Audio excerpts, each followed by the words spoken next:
मैं भारत को भारतीयता की मान्यताओं के आधार पर फिर से खड़ा करना चाहता हूं और उसी काम की कोशिश में लगा हूं। नमस्कार दोस्तों, बीएस नेटवर्क में आपका स्वागत है। मैं हूं बलबीर सिंह सरिता राजपूत। लाल बहादुर शास्त्री जी की मृत्यु 11 जनवरी 1966 को हो गई थी। ताशकंद में हुई थी। वो एक समझौते के लिए ताशकंद गए हुए थे और वहाँ पे 11 जनवरी 1966 को उनकी मृत्यु हो गई थी। उसके बाद में जैसे ही भारत की सरकार को पता चला, यहाँ की सरकार को पता चला, तो लाल बहादुर शास्त्री जी की मौत का इतना गम नहीं हुआ, इतना दुख नहीं हुआ। जो यहाँ पे तत्कालीन जो सरकार के जो बड़े बड़े जो नेता बैठे हुए थे, उनको फिक्र इस बात का हुआ कि अभी प्रधानमंत्री किसको बनाया जाए। खैर शर्मा शर्मी गए, ताशकंद से लाल बहादुर शास्त्री जी के डेड बॉडी को यहाँ पे लाया गया और लाने के बाद में उनका दाह संस्कार किया गया। दाह संस्कार करके आए ही थे, पूरे लोग आए भी नहीं थे। एक सभा बुलाई गई, एक मीटिंग बुलाई गई और उसमें ये बात रखी कि प्रधानमंत्री कौन बनाएगा। तो इंदिरा गांधी ने कहा कि प्रधानमंत्री मैं बनूंगी, क्योंकि मैं सबसे ज़्यादा लोकप्रिय हूँ, सब लोग मुझे चाहते हैं और कोई भी सांसद मेरे खिलाफ नहीं है, तो प्रधानमंत्री जो है ना मैं बनूंगी। लेकिन उस समय एक बहुत बड़े लीडर थे, एक बहुत लोकप्रिय लीडर थे उस टाइम में, निजलिंग गप्पा। निजलिंग गप्पा ने कहा कि प्रधानमंत्री मैं बनूंगा। तो इंदिरा गांधी ने सोचा कि ये तो बहुत मजबूत नेता है, क्योंकि उस समय इंदिरा गांधी की इतनी अच्छी कोई मतलब बैकग्राउंड नहीं था, इतना बड़ा प्लेटफॉर्म नहीं था उनका कि वो प्रधानमंत्री के लिए दावेदार बन सके।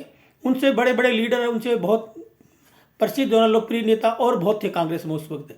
लेकिन इंदिरा गांधी ने कहा कि प्रधानमंत्री तो मैं बनूंगी, हमारा बहुमत है और सब लोग मुझे चाहते हैं और कोई भी एमपी भी मेरे खिलाफ नहीं है। तो जब निजलिंग गप्पा ने कहा कि प्रधानमंत्री तो मैं बनूंगा, तो इंदिरा गांधी भागी भागी कहाँ पे गई? विनोबा भावे के पास गई। विनोबा भावे के पास गए, वो भी एक बहुत पुराने लीडर हैं कांग्रेस के। वहाँ पे गई संत विनोबा भावे। वैसे संत विनोबा भावे बोलते हैं, लेकिन वो इतने अच्छे आदमी नहीं थे। यही हैं वो विनोबा भावे, जिन्होंने अपनी कलम से लिखा था कि आर्य समाजी जब भी किसी मेहमान का जो स्वागत करते हैं, कोई भी मेहमान अगर आर्य समाजियों के घर जाता है तो उसकी जो मेहमानबाजी जो आर्य समाजी करते हैं, वो गाय का बछड़ा, सुंदर सा बछड़ा काट करके उसका मांस खिलाकर करते हैं। ये वो संत थे विनोबा भावे, जिसको संत विनोबा भावे बोलते हैं। ये वही हैं जिन्होंने, स्वामी श्रद्धानंद ने जो एक शुद्धि आंदोलन किया था और उसमें गांधी जी ने इनको भेजा था कि वहाँ पे अनशन आमरण कर लो और इस शुद्धि आंदोलन को बंद करवाओ। तो ये इतने अच्छे नहीं थे ना गांधी जी और ना विनोबा भावे। खैर चलो, छोड़ो इस बातों को। वहाँ पे गई, विनोबा भावे के पास भागी भागी गई इंदिरा और कहने लगी कि मुझे प्रधानमंत्री बनना है। और निजलिंग गप्पा अपनी दावेदारी कर रहे हैं। तो विनोबा भावे ने इंदिरा गांधी को बोला कि देखो, तुम्हें सबसे पहले मेरी एक राय मानो, तुम्हें सभी जो नेता है, जो नेता है या जितने भी जो साधु संत है, इन सब का जो ना आपको आशीर्वाद लेना चाहिए। तो इंदिरा ने कहा कि सबसे पहले आप ही आशीर्वाद दे दो। तो विनोबा भावे ने कहा चलो ठीक है, मैंने आशीर्वाद दिया, आप प्रधानमंत्री बन जाएगी। उसके बाद में इंदिरा गांधी गई कृपात्री महाराज, आपने नाम सुना होगा कृपात्री महाराज के पास में। कृपात्री महाराज वैसे तो क्या था कि ये जो आर्य समाजी, इनसे बहुत चिढ़ते थे, बहुत गालियां देते थे, दयानंद सरस्वती को भी बहुत गालियां देते थे, लेकिन पक्के गोरक्षक थे कृपात्री महाराज। कृपात्री महाराज के पास गई तो इनको आशीर्वाद दिया कृपात्री महाराज ने, और उसके बाद में ये प्रधानमंत्री बन जाती हैं 24 जनवरी 1966 को ही। 11 जनवरी 1966 को लाल बहादुर शास्त्री जी की मृत्यु होती है और 24 जनवरी 1966 को जो है ना इंदिरा गांधी प्रधानमंत्री बन जाती है। जैसे लाल बहादुर शास्त्री जिस दिन मरे, उसी दिन जो है ना टेम्परेरी प्रधानमंत्री बना दिया गया था गुलजारी लाल नंदा जी को। और उसके बाद में 11 तारीख को गुलजारी लाल नंदा जी को टेम्परेरी प्रधानमंत्री बनाया और 24 जनवरी को 1966 को इंदिरा गांधी परमानेंट प्रधानमंत्री बन गई। तो जब आशीर्वाद दे दिया कृपात्री जी महाराज ने, इंदिरा गांधी प्रधानमंत्री बन गई। लेकिन जब आशीर्वाद दिया तो कृपात्री महाराज जी ने कहा था इंदिरा गांधी से कि आपको मैंने आशीर्वाद दे दिया और आप ये बात मानती हैं, लेकिन जो ये गो हत्या जो हो रही है देश के अंदर, इस गो हत्या को कि रक्षा के लिए आपको एक कानून बनाने होगा। तो इंदिरा गांधी ने वादा किया था कृपात्रि जी महाराज से कि मैं प्रधानमंत्री बन जाऊंगी तो गौ रक्षा के लिए कानून बनाऊंगी। और जैसे इंदिरा गांधी प्रधानमंत्री बनी तो कृपात्रि महाराज जी ने फोन किया इंदिरा गांधी को कि अब तो आप प्रधानमंत्री बन गई हैं, आपकी सरकार है, आपका बहुमत है, अब आप ये कानून बना दीजिए गौ हत्या के लिए। तो इंदिरा गांधी ने कहा कि कृपात्रि जी महाराज, ये बात मैं मानती हूँ कि आपके आशीर्वाद से मैं प्रधानमंत्री बनी हूँ, लेकिन अभी अभी कुछ समय हुआ है, 2-3 महीने हुए हैं और अभी बहुत सारा काम है, आप 3 महीने बाद फिर आइए। तो 3 महीने का टाइम इंदिरा गांधी ने दे दिया। मिलने के बाद में 3 महीने के बाद में फिर कृपात्रि महाराज जी जाते हैं इंदिरा गांधी के पास और कहते हैं चलो अब तो कानून बना दीजिए। इंदिरा गांधी ने साफ साफ मना कर दिया इस कानून को बनाने के लिए कि देखो, आप हिंदू हो और आपका धर्म है गौ माता की सेवा करना, आप करिए, लेकिन वो मुसलमान धर्म है, वो मुसलमान है और उनकी कुरान में लिखा है गौ माता का मांस खाना, और आपके ग्रंथों में लिखा है गौ माता की रक्षा करना, आप गौ माता की रक्षा करिए।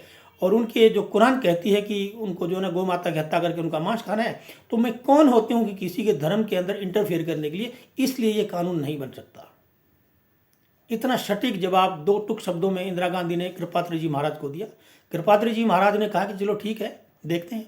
कृपात्रि महाराज सीधे बिड़ला मंदिर में गए, वहाँ से सीधे बिड़ला मंदिर में जा करके उन्होंने जितनी भी भारत के अंदर गौरक्षक जो संस्थाएं थी, जो गौशालाएं थी, उन सबको वहाँ से पत्र लिखा और लिखा कि 5 नवंबर को 7 नवंबर 1966 को गोपाष्टमी है और आप 5 नवंबर 1966 को सारे के सारे दिल्ली में पार्लियामेंट के सामने, जो अभी संसद भवन के सामने जो मैदान है, वहाँ इकट्ठे हो जाइए।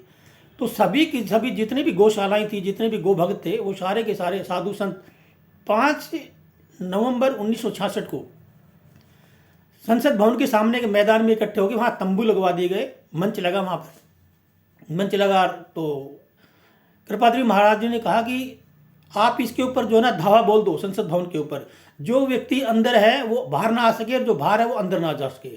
और इस प्रकार से पूरे जितने भी साधु संत थे उन्होंने सबने संसद भवन का घेराव कर लिया। इंदिरा गांधी का शासन था, इंदिरा गांधी ने अपने पावर का इस्तेमाल किया और इंदिरा गांधी ने ऑर्डर दिया पुलिस को, और पुलिस ने अंधाधुंध गोलियां दागना शुरू किया। उसमें 182 साधुओं की मौत हो गई।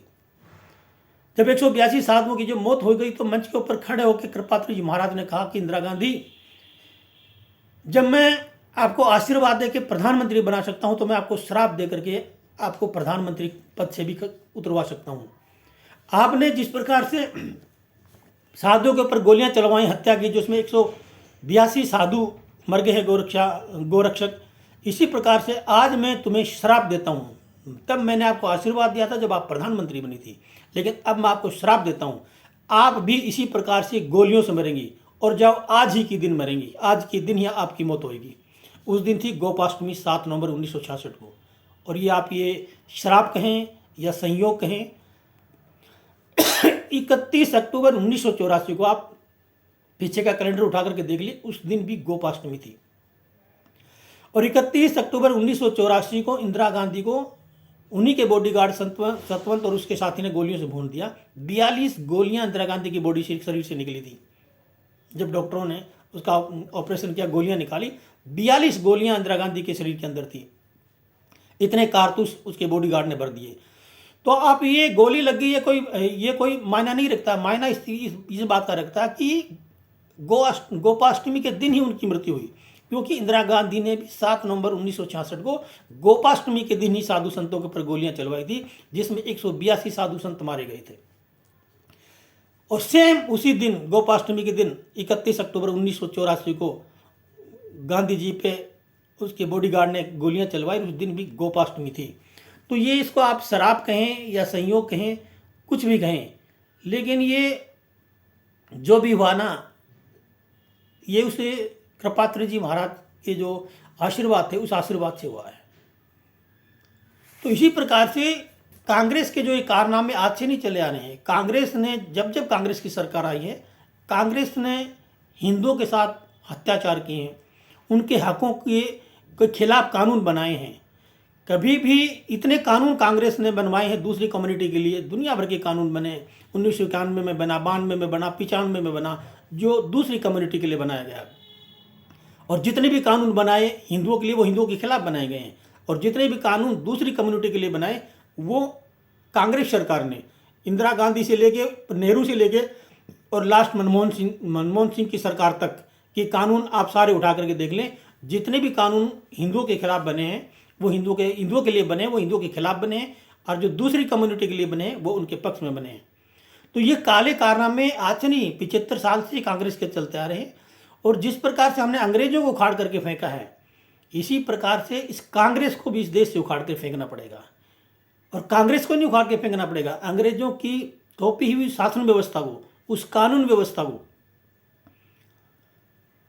जितनी भी व्यवस्था अंग्रेजों ने जो हमारे ऊपर थोपी वो सारी की सारी जो है ना, उन सबको उखाड़ करके फेंकने की जरूरत है। और उसके लिए फिर एक आंदोलन की जरूरत है, फिर एक क्रांति की जरूरत है। जब तक फिर से एक बार आंदोलन नहीं होगा, क्रांति नहीं होएगी, जब तक ये व्यवस्था ठीक नहीं हो सकती, चाहे पार्टी कोई भी हो, चाहे कांग्रेस हो, ये तो जिक्र मैं कांग्रेस का आ गया तो कांग्रेस का जिक्र कर रहा हूँ, पार्टी कोई भी हो, चाहे कांग्रेस हो चाहे कोई और पार्टी हो, सबका मकसद एक ही होता है। तो ये सब व्यवस्था जो है बदलने के लिए राष्ट्र के नागरिकों को करना पड़ेगा, सरकारें नहीं करेंगी। सरकार देश चलाती है, सरकार राष्ट्र नहीं चलाती है। तो राष्ट्र को चलाने के लिए राष्ट्र के नागरिकों को आगे आना पड़ेगा, और राष्ट्र के नागरिकों को ही ये अंग्रेजों की थोपी हुई जो शासन व्यवस्था है, जो कुंठित शासन व्यवस्था है, या उनकी कानून व्यवस्था है, या राजनीतिक जो तंत्र जो अंग्रेजों ने जो बनाया था, जो आज तक हमारे काले अंग्रेज ढो रहे हैं, इन सब को खत्म करके भारतीय तंत्र, भारतीय कानून व्यवस्था, भारतीय शिक्षा व्यवस्था लागू करने के लिए एकजुट होकर के देश के नौजवान युवाओं को मैदान में आग होकर संकल्प के साथ एक आंदोलन करना होगा, एक क्रांति करनी होगी।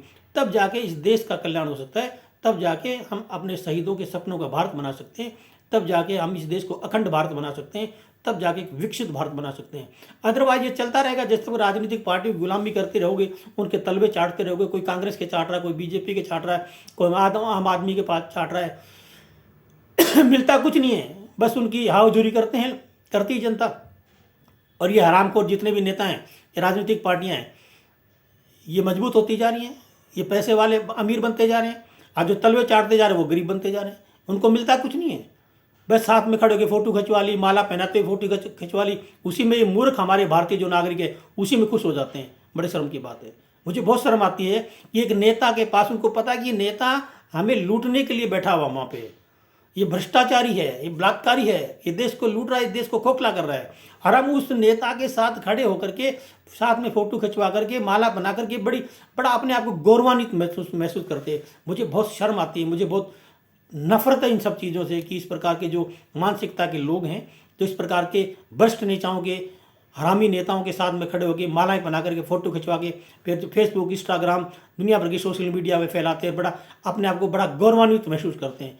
उनको ऊपर लानत है, मुझे शर्म आती है ऐसे लोगों के ऊपर। कौन है ये लोग जिनके साथ आप खड़े होकर फोटो खिंचवाते हैं, माला पहना के अपने आप को गौरवान्वित महसूस करते हैं? ये वही लोग हैं जो अंग्रेज थे।